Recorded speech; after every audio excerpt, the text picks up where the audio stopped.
Eh oui, 17h30, vous avez reconnu la musique. Elle est là, elle est parmi nous, c'est la sorteuse chronique. Hey! Allô, Vanessa? Allô, Ben, comment vas-tu? Ça va bien? Hey, là, je m'étais ennuyé. Hey, 2 semaines que tu m'as fait faux bon, que je t'ai pas vu. Je sais bien, mais regarde le retour de ma voix. Ben là, t'as pas le retour de ta voix, t'arrives avec une bonne émission, une belle émission. Oui, tout à fait. Et mon premier milkshake de la saison. C'est le printemps, on célèbre, et c'est le lancement de la Voix Jeunesse cette fin de semaine pour le Forum Jeunesse AT de l'Abitibi-Témiscamingue, donc, qui fait son lancement d'album, une compilation pour exprimer plein de choses à dire, dont une chanson, et nous avons la chance d'avoir l'auteur avec nous, la chanson Dans le gumbo. Et l'auteur Geneviève Gagnon est avec nous. Bonjour Geneviève. Bonjour Vanessa. Tu vas bien, chère? Ça va très bien, merci. T'es pas une habituée de la radio, si je ne m'abuse, jeune travailleuse de la commission scolaire Arcana que tu es. Mais ça va bien se passer. Écoute, j'aimerais au départ que tu me dises comment, parce que je crois que l'histoire est longue à propos de cette fameuse chanson. Comment c'est venu, ça, dans le gumbo? Ça date de plusieurs années, là. Oui, en fait, moi, c'est ma première et ma seule chanson que j'avais écrite. Ça fait déjà quelques années, autour de 2009. Puis, j'avais pas de projet précis à ce moment-là. Puis, j'ai quand même été finaliste pour un concours avec le journal La Presse à un moment. Mm-hmm. Puis, de fil en aiguille, je l'ai offerte à Sébastien Greffard, qui, à un moment, trippé à faire la musique. Puis maintenant, presque 4 ans plus tard, elle vole de ses propres ailes. La chanson, elle va être lancée, en fait, définitivement samedi. Tu dis qu'elle vole de ses propres ailes. Elle a quand même failli être interprétée par nul autre que Vincent Vallière lors d'un concours d'écriture. Donc là, c'est Sébastien qui l'interprète cette fois-ci. Est-ce que, parce que bon, c'est la Voix Jeunesse, on tente de passer des messages sans doute, puis ta chanson traite un peu de l'exode des jeunes de la région.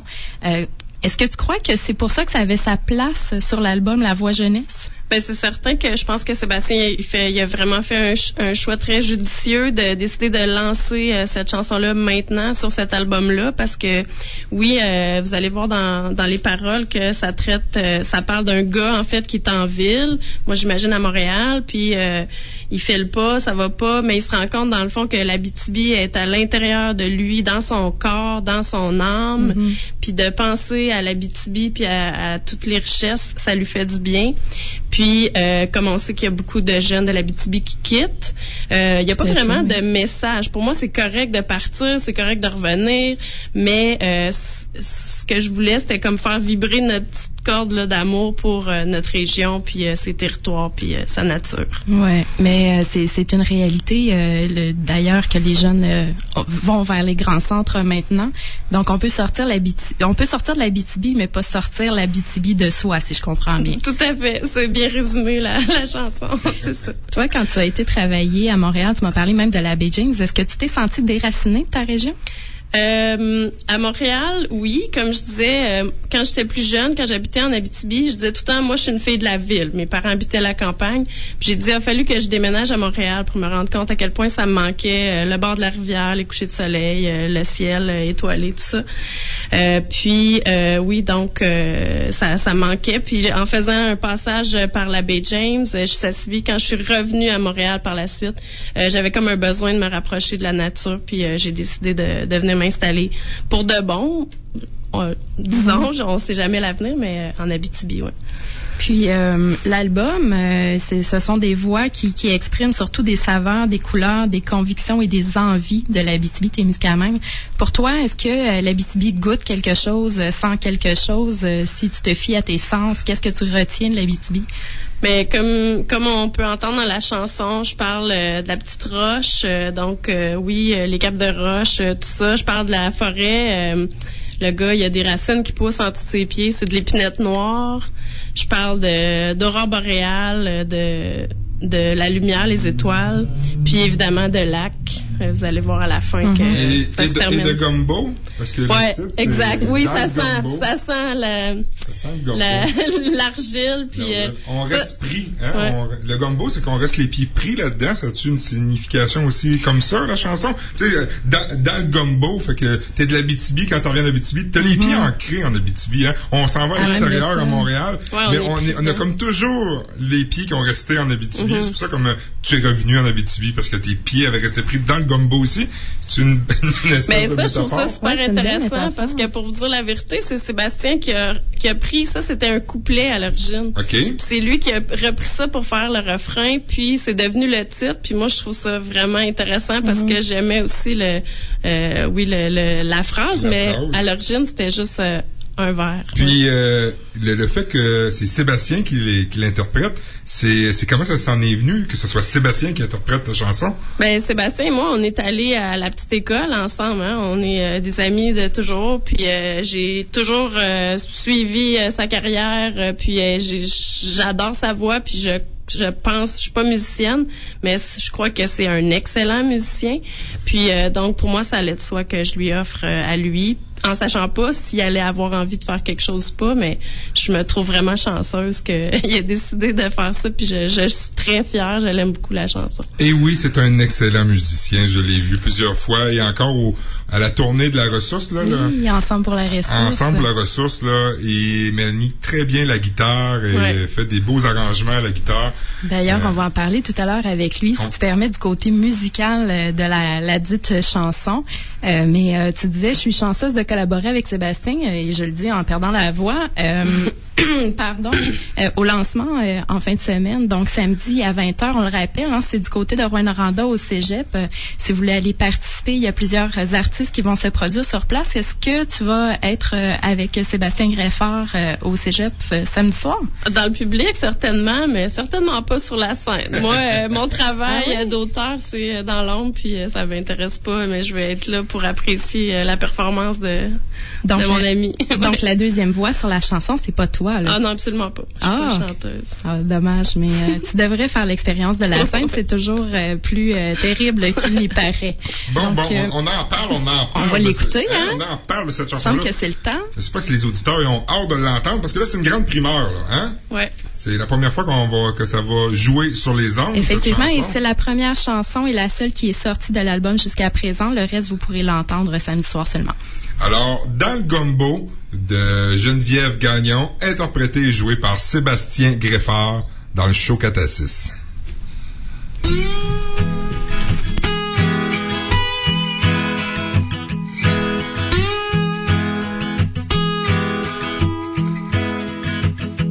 Quand tes mots têtus qui puent me tuent, quand la ville me pèse, la vie me baise dans le creux de ma main.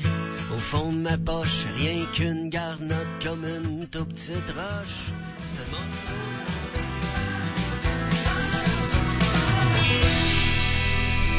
Toujours dans le show Catassis, on vient d'entendre Sébastien Greffard avec Rien faire, mais non, c'est pas le genre de gars à rien faire, non, loin de là. Et on est toujours dans la portion culturelle avec la sorteuse chronique. Allô, Vanessa. Rebonjour, et oui, effectivement, Sébastien est quelqu'un qui ne sait pas rien faire, et il est actuellement en cours de guitare. Et son élève va attendre un gros 5 minutes. Merci à l'élève en question, j'ignore son nom. Est-ce que Sébastien est à l'écoute? Je suis à l'écoute. Hey, comment ça va? Ça va très bien, et vous-même? Ça va merveilleusement bien. Merci tout d'abord de nous accorder ton temps. Je sais qu'il est très précieux. Comment s'appelle l'élève dont... Je peux parler avec Alex. Avec Alex. Ouais, on joue du Metallica puis du Black Sabbath. Oh yes! Alors, salut Sébastien, salut Alex. C'est bon, Metallica, c'est très bon. Il doit avoir le bon prof d'ailleurs pour du Black Sabbath. Ouais, hein? Je le vois très bien. T'avais pas un hommage à eux à un moment donné, toi? Ou c'était Iron Maiden?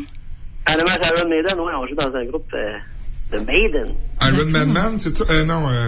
C'est en plein ça. C'est en plein ça, hein? Hey, je suis bon. Ouais. Quand même. Faudrait bien qu'on y a joué dans votre village à un moment donné. Ben oui. Ben, tu t'en viens bientôt. D'ailleurs, on va en reparler, si tu permets, en fin de chronique. Mais je me demandais, toi qui es un multi-instrumentiste, comment t'as fait face au texte de Geneviève pour, tu sais, dans le processus de création, là, comment t'as choisi les instruments pour interpréter ces mots à elle? En fait, j'ai toujours le réflexe de commencer par la guitare. Disons que c'est mon instrument principal. Effectivement. Fait qu'à un moment donné, pour faire une histoire courte, Geneviève m'a envoyé un texte en me disant serais-tu capable de pondre de quoi avec ça?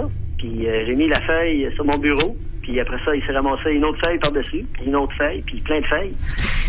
Jusqu'à temps que je l'oublie, puis que pendant un an de temps, j'ai toujours... Il y a toujours des délais, hein? Comment? Je dis, il y a toujours des délais, hein? Ah ouais, ça, là, faut pas trop attendre après moi. Puis, après ça, j'ai rencontré Geneviève en ville, puis elle m'a dit, pis t'as fait de quoi avec ma toune? Puis là, j'ai fait, ah non, justement, c'est bien, je check ça. Fait que, à un moment donné, j'ai checké ça, une soirée que j'avais du temps pour ça, puis j'ai pondu ça en une soirée. Puis j'ai envoyé par Internet pour voir si elle était contente, puis je pense qu'elle était contente. Oui, puis, j'étais contente. On va sûrement retravailler ensemble, parce que j'aime bien son écriture, puis moi, c'est pas ma force. Moi, c'est plus la musique. Fait que si on m'amène des textes, ça va aller pas mal mieux. Ben, on verra à ça, mais d'ailleurs, je me demandais comment tu fais pour te mettre les bouches, oui, je savais que j'allais faire un lapsus, les mots d'une autre personne en bouche. Tu sais, est-ce qu'au départ, c'était des étoiles dans le texte de Geneviève, ou c'était des étoiles et tu l'interprétais à ta façon? Je te dirais que j'ai lu son texte, il y a des mots que j'ai enlevés, tu sais, des petits bouts de phrases que je trouvais qui étaient moins, parce que Geneviève l'a pas écrit dans un comment je pourrais dire, elle a pas focusé sur une rythmique, elle a écrit des textes. Puis comme moi, je suis musicien, ben ça prend une certaine rythmique. Fait que pour que ça fitte dans la rythmique, il a fallu que je coupe les coins un peu. Mais j'ai pas modifié grand-chose, j'ai changé une coupe d'affaires. Puis c'est ça qui est arrivé. Puis pour répondre à ta première question, comment j'ai fait pour mettre des paroles dans ma bouche, il faut d'abord que les textes me ressemblent, me rejoignent. Puis c'était le cas pour cette chanson-là. Ça aurait pu arriver que je lise le texte et que je dise je peux pas faire grand-chose avec ça m'inspire pas. Mais celui-là, il me parlait. On dirait quasiment que c'est moi qui l'écris. Fait que j'étais bien content. Mais ça sonne très bien d'ailleurs. Et si je me rappelle, quand je te présentais sur scène à la tournée Ensemble pour la ressource, je te décrivais comme le gars qui avait mis 15 ans à s'assumer comme chanteur. Puis là, tu reviens avec un projet musical dont tu as composé la musique, mais que tu n'as pas nécessairement pris parole. Tu fais des voix, évidemment, mais est-ce que tu travailles sur de l'instrumental? Est-ce que je peux voir ça comme un signe? Moi, je travaille sur plein d'affaires en même temps. Là. Je te dirais là, que, contrairement à l'album d'Amatal que j'avais annoncé 4 ans avant, ouais. C'était le processus, en tout cas, qu'on avait mis en marche. Mais cette fois-ci, je te dirais que je travaille sur plein d'affaires, autant sur des chansons à texte que de la musique instrumentale. Ça, j'en ai une couple de commencer. Okay. Je travaille aussi sur la trame sonore de Giant, tout ça. Oui, c'est vrai. Je vais bientôt entrer en studio avec Saltarello aussi. Fait que je te dirais que pour tout de suite, j'annonce rien. Tout ce que je peux dire, c'est que je travaille sur des tunes. Mais là, t'annonces rien, mais tu m'as quand même parlé d'un passage au Fried prochainement. Si je me rappelle bien, c'est le 28 avril. C'est pas un contexte de composition, ça, c'est un autre contexte. C'est un choix acoustique, hein? Exactement. C'est avec qui? Je vais participer à ce show-là en 2 formules. La première formule, je vais être avec mon frère Francis. On s'appelle Les Frérots, puis c'est rempli de musique et d'absurdité.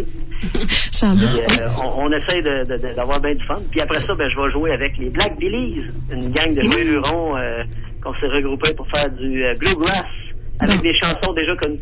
Dont François Grenier, si je me rappelle bien. Exact, François Grenier, Stéphane Bisson et Manu Gagné. Oh yeah. Bien d'accord, on ira voir ça, puis peut-être qu'une prochaine fois, on parlera de ton théâtre de marionnettes, parce que c'est vrai que tu es l'homme aux 1000 talents. Mais en terminant, est-ce qu'on peut te voir, nous, samedi, au Cégep de Rouen pour le lancement de l'album? Bien entendu, je vais interpréter la chanson dans le gumbo au spectacle, puis je tiens aussi à dire que j'ai une nouvelle, comment je pourrais dire, nouvelle motivation en Gabrielle Camiran, qui est une petite chanteuse de 11 ans, qui chante super bien, puis j'ai composé une chanson, puis c'est elle qui chante, puis c'est l'album, puis elle va être au spectacle, elle avec. Ah, génial. Elle va faire son premier spectacle à vie sur une de mes chansons. Fait que c'est drôle parce qu'au spectacle, je chante la toune d'un autre, puis quelqu'un chante ma toune. OK, Gabrielle, elle a 11 ans, t'as dit? 11 ans, oui. 11 ans, puis elle est sur l'album, là. La chanson se retrouve sur l'album, puis elle va donner une prestation aussi? Ouais, là, c'est ça. Moi, j'ai enregistré la chanson, puis ça a été un peu un coup de cœur dans notre entourage. Fait que je l'ai proposé au projet, puis on dit oui. Fait que on est content. Et de quel coin, elle? Comment? Et de quel coin, de quelle ville? Et de mon village, de la Dit-il avec fierté. Avec fierté, elle assume très bien. Et oui, du talent dans ce coin-là. Mais d'ailleurs, j'espère que ça sonnera mieux samedi. Que là, je sais pas si c'est parce que t'es dans ta talle, mais ça griche énormément. Ouais, mais c'est cellulaire. Oh non, c'est vous autres qui grichez. Dans mon oreille, c'est vous autres. Okay. Mais avant de nous quitter, est-ce que tu aurais un message ou un coucou à faire à Geneviève Gagnon qui est encore présente avec nous en studio? Salut Sébastien. Salut. Tranquille. Oui, je ris en silence. J'ai vu plus hardcore que ça. Hey Sébastien, est-ce que c'est vrai qu'elle était amoureuse de toi en 4e année du primaire puis qu'elle t'a fait un Valentin? Je sais qu'il y avait une histoire à un moment donné qui était deux, elle m'écrire une lettre d'amour, puis je pense qu'elle était dans le tas. Elle était quoi? T'étais dans la gang. Oui, avec Isabelle, hein? Ben là, j'ai dit, finalement, on a fini par faire un bébé ensemble. J'ai réalisé un grand rêve. Ta bout de chou? Je parle de ma bout de chou. Non, je parle de la chanson. On a un bébé. Ah, c'est vrai, t'as bien raison. Donc, nous avons l'histoire, rien de moins que l'histoire de l'origine du fan club de Sébastien Greffard sur les ondes de Radio Boréal. Déjà en 4e année, oui, il y avait un fan club, c'est vrai. Hey, Sébastien, merci beaucoup d'avoir pris du temps à ton élève Alex, qu'on salue. Bonne chance avec Black Sabbath. Certain. Metallica. Et Metallica. Les deux tours dans la même tune. Hey, c'est bon. Mais on se reparle de toute façon pour tes nombreux projets, puis on se revoit sans doute le 28 avril au bar chez Fried. Exactement, j'ai bien hâte. Fait que, à bientôt tout le monde. Merci beaucoup Sébastien de ta présence. Merci. Bon lancement. Bye. Bye. Good. Ça fait du bien d'entendre Sébastien, un passionné de la musique.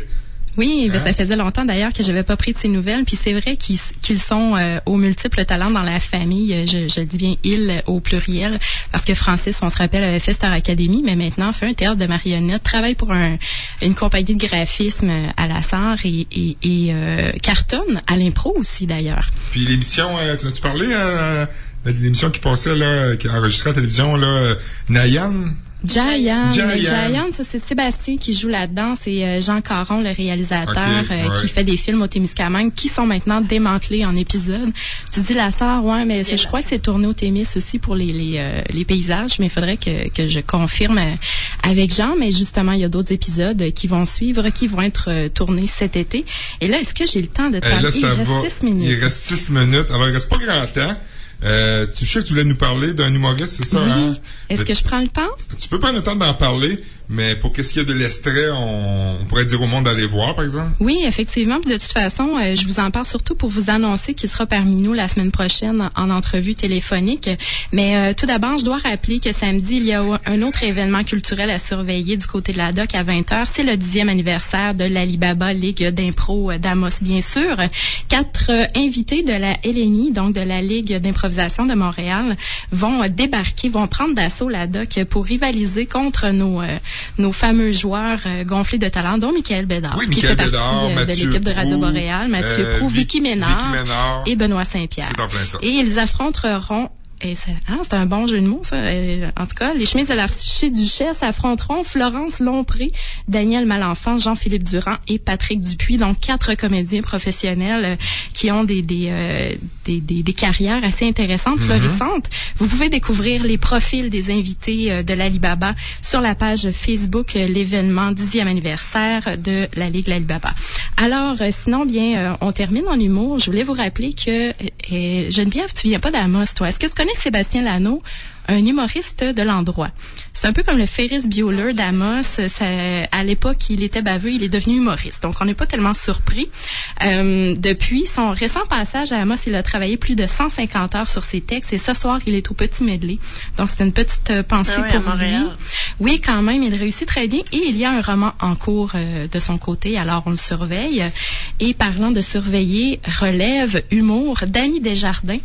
On n'avait pas le temps finalement de passer l'extrait, mais comme je vous disais tout à l'heure, on va l'avoir en entrevue la semaine prochaine. Si je vous en parle aujourd'hui, c'est qu'il va avoir son audition à l'École nationale de l'humour dans 3 jours. Alors, on lui souhaite bonne chance. Je crois qu'il est excessivement nerveux. Chaque mercredi, il publie un nouveau vidéo en ligne. Donc, si vous voulez le suivre, il y a Oprah le chat, notamment dans les personnages qui sont intéressants. Alors, la semaine prochaine, vous le découvrirez davantage et d'autres surprises. Oh, ben on aime ça quand tu viens, Vanessa, nous, avec des invités comme ça, puis des choses intéressantes qui s'en viennent. Là. Alors, merci à toi. Puis merci à ton invité, Geneviève. Oui, merci à Geneviève Gagnon. Puis à Sébastien, à l'autre bout du fil, qui est plus là parce qu'il doit retomber en cours avec son élève. Alors, merci à vous 3. Et on vous souhaite bon lancement et bonne chance. Puis bel événement pour le forum en fin de semaine. J'aurais aimé être des vôtres, mais je célébrerai de mon côté. Donc, santé à la Voix Jeunesse. Merci. Plaisir.